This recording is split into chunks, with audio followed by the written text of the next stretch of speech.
Hi dears, welcome back. இன்னைக்கு நம்ம சேனல்ல சுவையான தேங்காய் பால் பாயாசம் எப்படி செய்யறதுன்னு பார்க்க போறோம்.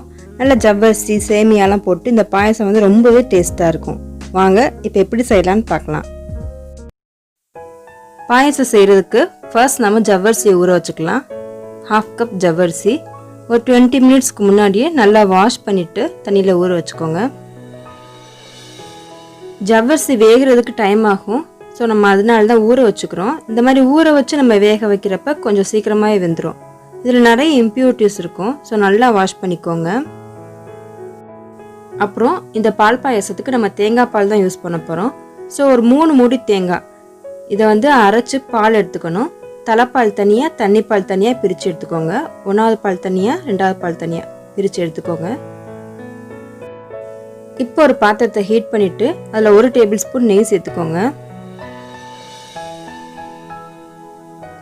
நெய் நல்லா சூடானதும் அதில் ஒரு 10லேருந்து 20 முந்திரி வரைக்கும் நமக்கு விருப்பப்படி சேர்த்துக்கலாம். முந்திரி வந்து கொஞ்சம் கோல்டன் ப்ரௌன் ஆனதும் நம்ம அதை எடுத்துடலாம்.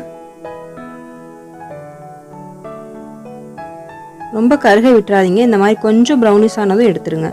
கருகுச்சுன்னா அது ஒரு மாதிரி கசக்கிற மாதிரி இருக்கும். இப்போ சூடாக இருக்கிற இந்த நெய்யில் நம்ம கிஸ்மிஸ் ஆட் பண்ணிக்கலாம். ஒரு 20லேருந்து 25 கிஸ்மிஸ் வரைக்கும் ஆட் பண்ணிக்கோங்க. அடுப்பை வந்து சிம்லேயே வச்சுக்கோங்க. கிஸ்மிஸ் ஊதி பலூன் மாதிரி வரும். அப்போ நம்ம இதை எடுத்துடலாம். ஸ்டவ் ஆஃப் பண்ணிவிட்டு இதை எடுத்து வேறு பிளேட்டில் மாற்றிக்கணும். இப்போ இந்த நெய்யிலே 1 கப் சேமியா சேர்த்துக்கோங்க.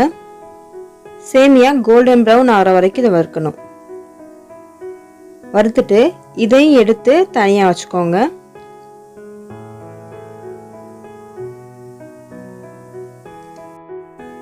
இப்போ இதே பாத்திரத்திலேயே நம்ம எடுத்து வச்சுக்கிற அந்த 2வது பால் தண்ணிப்பாலை வந்து நம்ம கொதிக்க விடலாம். இப்போ இந்த பால் சூடானதும் நம்ம வந்து ஜவ்வரிசி சேர்த்துக்கலாம். ஜவ்வரிசி வந்து இப்போ நல்லா ஊறி இருக்கும். இதை நம்ம இது கூட சேர்த்துக்கலாம். இந்த 2வது தேங்காய் பாலில் தண்ணி கொஞ்சம் அதிகமாகவே நம்ம சேர்த்துக்கணும். ஏன்னா ஜவ்வரிசி வேகிறதுக்குள்ளே நம்ம சேர்த்துருக்கிற அந்த தண்ணி ஃபுல்லாக வத்திரும், முக்கால்வாசி நல்லா குறைஞ்சிரும். ஸோ உங்களுக்கு 2வது பால் 2 கப் வந்துச்சுன்னா அது கூட இன்னும் 2 கப் தண்ணி ஊற்றிட்டு நீங்கள் கொதிக்க விடணும். அப்போ தான் இந்த ஜவ்வரிசி நல்லா வேகிறதுக்கு அந்த தண்ணி போதுமானதாக இருக்கும். ஜவ்வரிசி நல்லா வேகிறதுக்கு கொஞ்சம் டைம் எடுக்கும். நீங்கள் ஜவ்வரிசி நல்லா வெந்துருச்சான்னு செக் பண்ணி பார்த்துட்டு சேமியா அதை கூட ஆட் பண்ணிக்கோங்க. சேமியா நமக்கு சீக்கிரமாக வெந்துடும். ஸோ ஜவ்வரிசி நல்லா கண்ணாடி மாதிரி வெந்ததுக்கப்புறம் நம்ம வந்து சேமியா சேர்த்துக்கணும். தேவையான அளவு தண்ணி சேர்த்துக்கோங்க. பாயசம் நமக்கு வந்து கொஞ்சம் தண்ணியாக இருந்தால் நல்லாயிருக்கும். ஸோ தேவையான அளவு தண்ணி சேர்த்துட்டு இது நல்லா கொதிக்க விடுங்க.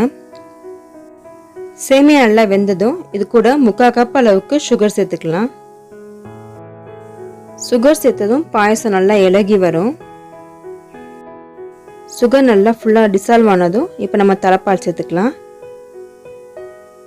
திக்கான தேங்காய் பால் கடைசியாக சேர்த்துக்கோங்க. சேர்த்துட்டு ஒரு 5 to 6 மினிட்ஸ்க்கு கொதிக்க வச்சா போதும். ரொம்ப நேரம் வேணாம்.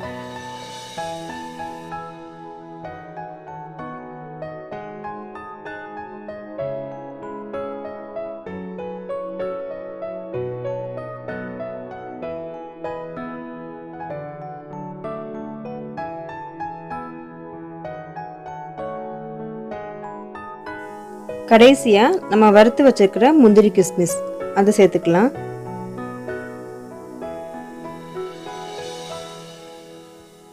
சேர்த்துட்டு நல்லா கலந்து விட்டுக்கோங்க. கலந்துட்டு இப்போ நம்ம ஸ்டவ் ஆஃப் பண்ணிடலாம். அவ்வளோதான், பாயாசம் ரெடி ஆயிடுச்சு. இந்த தேங்காய் பால் பாயாசம் பேசிக்காக எல்லாருமே தெரிஞ்சு வச்சுக்க வேண்டிய ஒரு ரெசிபி. எல்லா விசேஷத்துக்குமே இதை நம்ம செய்யலாம். கண்டிப்பாக ட்ரை பண்ணி பாருங்கள். ரொம்ப டேஸ்டியாக இருக்கும் இந்த பாயாசம். ஒரு தடவை நீங்கள் செஞ்சிட்டிங்கன்னா மறுபடியும் செஞ்சுக்கிட்டே தான் இருப்பீங்க. ஸோ ட்ரை பண்ணி பார்த்துட்டு உங்களோட ஃபீட்பேக்கை எனக்கு கமெண்ட்டில் சொல்லுங்கள். இந்த வீடியோ பிடிச்சிருந்தா லைக் ஷேர் பண்ணுங்கள். நீங்கள் நம்ம சேனலை புதுசாக பார்க்குறதா இருந்தால் கண்டிப்பாக சப்ஸ்கிரைப் பண்ணிக்கோங்க. Thank you. Let's spread the joy of cooking.